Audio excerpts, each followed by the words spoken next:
All right, guys, so I've gotten to the point where I am ready with my layout, and I'm going to start utilizing my brushes and my underglaze to begin using kind of a painterly method with this on my piece.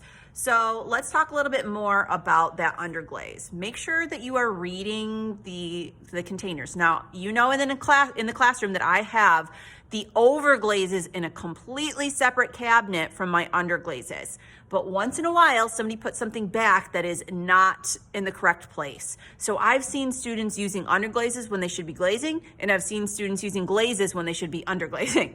So make sure that you're reading the container, right? So underglaze is going to tell you what the color is.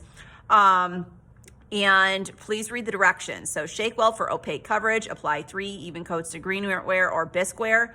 And then it says can also be used for detail and design. So that is my goal right now, is I'm actually going to use it almost like a watercolor. So what I've prepared is I've got just a little bit of that material put into a paint palette, and I'm going to be using just some nice clean water and throw a little water in here so I can kind of use that and mix with my underglaze. So rather than go in with the straight color, I am going to mix a little bit of that underglaze with some water. Now, super important that I keep what is in the containers with clean pigment. So just kind of getting started, I'm going to start like I would a painting, right? So I'm just going to kind of play with creating sort of this very, very light green throughout my composition.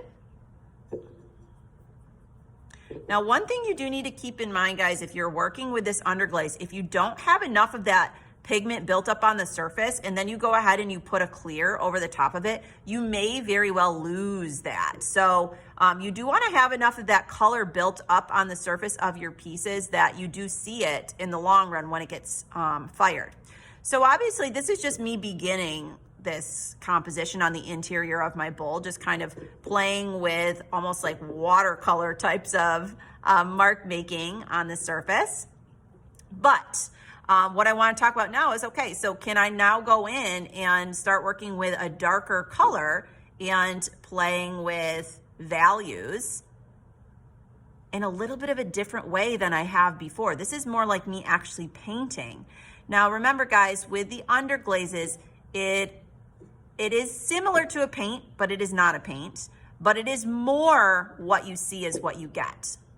Okay, so as I'm working on my composition here and I'm sort of playing with the colors and kind of blending them together, you can even use your finger to blend things.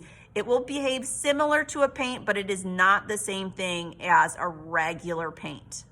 Okay, so just kind of keep that in mind. It won't behave exactly the same way, but as you're playing with your composition and how you're painting on the surface of your piece, enjoy it, have fun with it. This may be a little bit different than what you've been able to do with pottery in the past, okay? So again, what I'm working with is an underglaze painting on the surface of bisqueware. I'm playing with lighter values and darker values. I can even, add some pops of color. Maybe I want to add some of that purple in there. I'm going to be bringing some browns in and really just playing with that pigment.